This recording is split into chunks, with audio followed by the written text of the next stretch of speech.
Hello welcome to Makarandam media. ఈరోజు మనం మాట్లాడుకోబోయే topic యుఎస్లో ఆర్ ఎనీ ఫారిన్ కంట్రీలో మన ఇండియన్ స్టూడెంట్స్ పడుతున్న కష్టాల గురించి. సో ఇది నేను ఒక సీక్వెన్స్లో చెప్తాను. ఒక అబ్బాయి ఇండియాలో ఆర్ అమ్మాయి కూడా ఇండియాలో బీటెక్ చదువుతారు. చదివిన తర్వాత ఫ్రెండ్స్ ఉంటారు వాళ్ళ గ్యాంగ్లో, ఒక 6 మంది కానీ 8 మంది కానీ. వాళ్ళలో ఒకరిద్దరికి ఏం బతుకు మామ, ఇక్కడ వెళ్ళిపోదాం పద, పోయి మన సవేదో మనం వస్తామని యుఎస్కి బయలుదేరతారు. ఆ 2-3 చూసి ఇన్స్పైర్ అవుతారు మిగతా 6-7 మంది ఆ గ్రూప్లో ఉండేవాళ్ళు. ఇన్స్పైర్ అయ్యి వాళ్ళు కూడా ఇంట్లో ప్రెషర్ పెడతారు. కొద్దిగా లోన్కి అప్లై చేద్దాం డాడీ, లోన్కి అప్లై చేద్దామా అని లోన్కి అప్లై చేస్తారు. లోన్లు వస్తాయి, ఒక 30 లక్షలు 40 లక్షలు తీసుకుంటారు. మంచిగా షాపింగ్ చేస్తారు, 2 సూట్ కేసులు వేసుకుంటారు, ఒక హ్యాండ్ బ్యాగ్ వేసుకుంటారు, హ్యాండ్ లగేజ్, ఎక్కుతారు, ఫ్లైట్ దిగుతారు. దిగేటప్పటికి ఇక్కడ ముందు వచ్చిన 2 ఎయిర్పోర్ట్లో వెయిటింగ్ చేస్తుంటారు. వెయిటింగ్ చేస్తూ రూమ్కి తీసుకుపోతారు. రూమ్స్లో 6 మందో 7 మందో కలిసి షేరింగ్ ఉంటారు.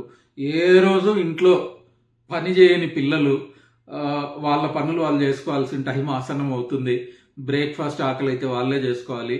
టయానికి లంచ్ కావాలంటే లేచి వండుకోవాలి. వండడం అవన్నీ ఒక ఎత్తు అయితే మిగతా వెజల్ వాషింగ్ కానీ డిష్ వాషింగ్ కానీ అదొక ఎత్తు. ఎవరు వాష్ చేస్తారు? వీళ్ళందరిలో పైగా కొందరికి వంట వస్తుంది, కొందరికి వంట రాదు. ఆ వంట వచ్చినోడికి పెద్ద డిమాండ్ అవుతుంది. వాడికి నచ్చినట్టు రాజాలాగా బతకొచ్చు, నచ్చింది చేస్తాడు. ఇట్లా సాగిపోతూ ఉంటుంది అనమాట ఇక్కడ జీవితము. మంచి సెల్ఫీలు తీసుకుంటారు కార్ల ముందు నిలబడి. ఆర్ ఏదన్నా ఫ్రెండ్స్తో బయట యాక్టివిటీస్కి వెళ్ళినప్పుడు అక్కడ తీసుకొని ఫొటోస్ ఇన్స్టాగ్రామ్ ఫేస్బుక్లో అప్లోడ్ చేస్తూ అక్కడ వాళ్ళు ఏమనుకుంటారు, అబ్బా ఇండియాలో వెళ్ళిపోయాడు వీడు, రాజాలాగా బతుకుతున్నాడు అక్కడ అనుకుంటారు. వాళ్ళకి తెలియదు ఏంటంటే వీడు ఉల్లిపాయలు వీడే కట్ చేసుకోవాలి, వీడు బోకులు వీడే దమ్ముకోవాలి, గిన్నెలు, అండ్ ఇంకా వాష్రూమ్స్ కూడా వీళ్ళే క్లీన్ చేసుకుంటారు. ఇంకా అన్ని చేసుకున్నప్పుడు వాష్రూమ్స్ క్లీన్ చేయడానికి ఎవరు వస్తారు? వాష్రూమ్స్ కూడా ఇక్కడ వాళ్ళే క్లీన్ చేస్తారనమాట. అండ్ ఇంత చేసుకుంటున్నప్పుడు ఇండియాలో ఒక సైడ్ లోన్ ఉంటుంది, ఒక 30-40 లక్షలు. అది విడతల వారీగా ఇస్తారనుకుంటా, నాకు కరెక్ట్ ప్రాసెస్ తెలియదు. విడతల వారీగా ఒక్కొక్క సెమిస్టర్కు వీళ్ళకి ఆ లోన్ డిస్పర్స్ చేస్తుంటారు. మనకేంటంటే అది బరువు కొంచెం కొంచెం కొంచెం కొంచెం మీద పెరుగుతూ వస్తుంది అనమాట. స్లోగా ఒకరోజు ఏమవుతుందంటే, ఇది ఎక్కువ టైం పట్టదు. ల్యాండ్ అయిన దగ్గర నుంచి ఒక 1-2 నెలలకు మన వాళ్లకు పార్ట్ టైం జాబ్ కావాల్సిన అవసరం వస్తుంది. సో పార్ట్ టైం జాబ్స్ అంత ఈజీగా లేవు ఇప్పుడు. ఒక 10-15 సంవత్సరాల కిందట కథ వేరు, ఇప్పుడు కథ వేరు. అసలు సినిమా చాలా బ్యాడ్గా ఉంది ఇక్కడ ఫారిన్ కంట్రీస్లో. నేను ఎప్పుడైనా బయటికి వెళ్తే చూస్తుంటాను అనమాట. కాఫీ షాప్స్లో 8 గంటల షిఫ్ట్, 12 గంటల షిఫ్ట్. నేను ప్రతిసారి చెప్తాను అనమాట నాతో ఉండే వాళ్ళతో, పాపం కదా ఇండియాలో వాళ్ళ పేరెంట్స్ వీళ్ళ గురించి ఆలోచిస్తే, వీళ్ళ గురించి ఇట్లా చూస్తే, ఇటువంటి ఒక సిచ్యువేషన్లో చూస్తే వాళ్ళు ఎంత బాధపడతారో కదా అనిపిస్తుంది. అది నేను చెప్తా ఉంటాను అనమాట.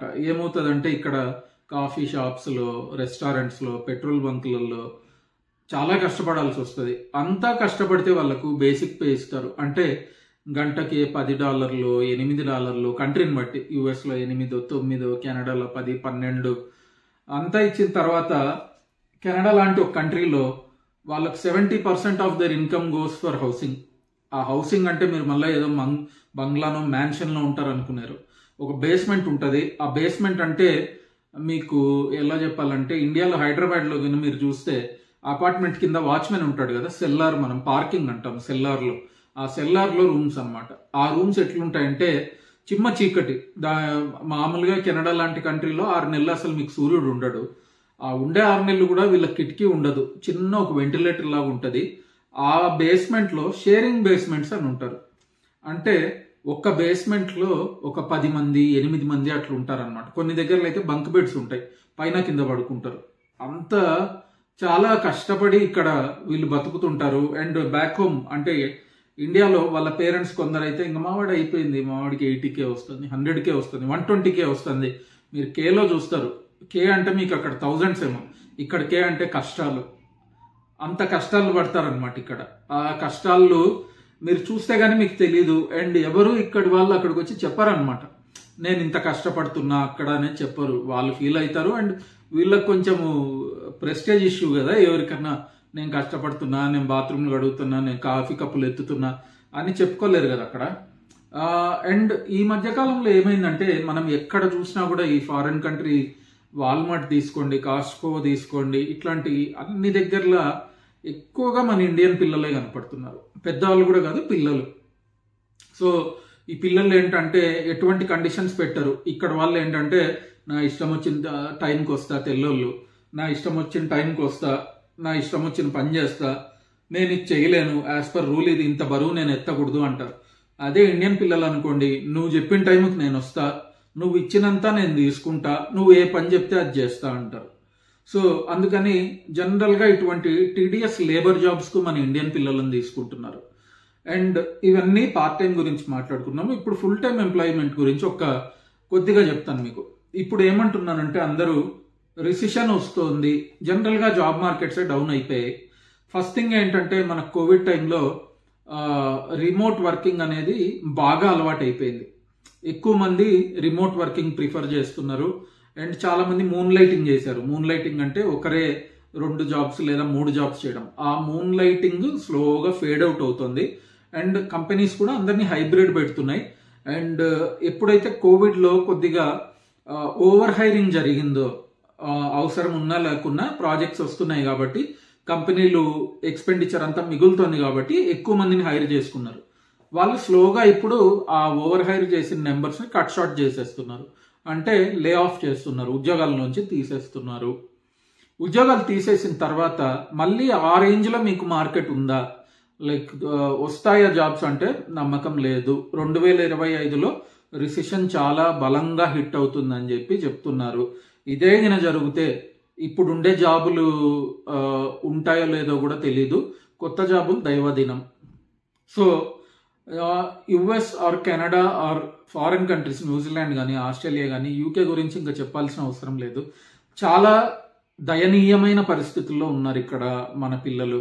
లైక్ కష్టపడితే తప్ప వాళ్ళు అనుకున్న ఏదైతే డాలర్ డ్రీమ్స్ ఉన్నాయో అవి ఏవి ఇక్కడ పూర్తి కావట్లేదు. అండ్ చాలా కష్టపడుతున్నారు. మీరు ఎవరన్నా యుఎస్ ఆర్ కెనడాకి వస్తే కాఫీ షాప్స్ చూస్తే అంతా మన పిల్లలే ఉన్నారు. ఇంట్లో రాజాలాగా పెరిగిన వాళ్ళు, లేదా కాలు కింద కూడా పెట్టకుండా పెరిగిన అమ్మాయిలు ఇక్కడికి వచ్చి కష్టపడుతున్నారు. మీరు యుఎస్కి వచ్చే ముందు ఇవన్నీ ఒక్కసారి మీరు గ్రౌండ్ రియాలిటీ గురించి చూసుకోండి స్టూడెంట్స్ అయితే. అండ్ ఒకవేళ పేరెంట్స్ అయితే మీ పిల్లల్ని కొద్దిగా మోటివేట్ చేసి పంపండి. మీరు స్టిల్ పంపాలి అనుకుంటే ఇట్లా ఉంటుంది కష్టమని. అండ్ వాళ్ళ మీద అన్నెసరీ బర్డెన్స్ అండ్ ప్రెషర్స్ పెట్టాకండి. కొందరు ఏమవుతుందంటే యుఎస్ నుంచి ఇండియాకి వెళ్ళేటప్పుడు గిఫ్ట్స్ చెప్తారనమాట. ఒక 2 సూట్ కేసులు మైన గిఫ్ట్లు ఉంటాయి. ఆ గిఫ్ట్లు ఎందుకన్నా చెప్పారా బాబు, ఎందుకన్నా వీళ్ళు ఇంత కష్టపడి పాపం కాఫీ షాపులలో, పెట్రోల్ పంపుల్లో పని చేసుకుంటా వాళ్ళ రక్తంలో చెమటతో మీకు ఫ్యాన్సీ పర్సులు, ఫ్యాన్సీ ఐటమ్స్, కూలింగ్ గ్లాసులు ఇట్లాంటివి తీసుకొస్తే చాలా బాధగా ఉంటుంది కదా.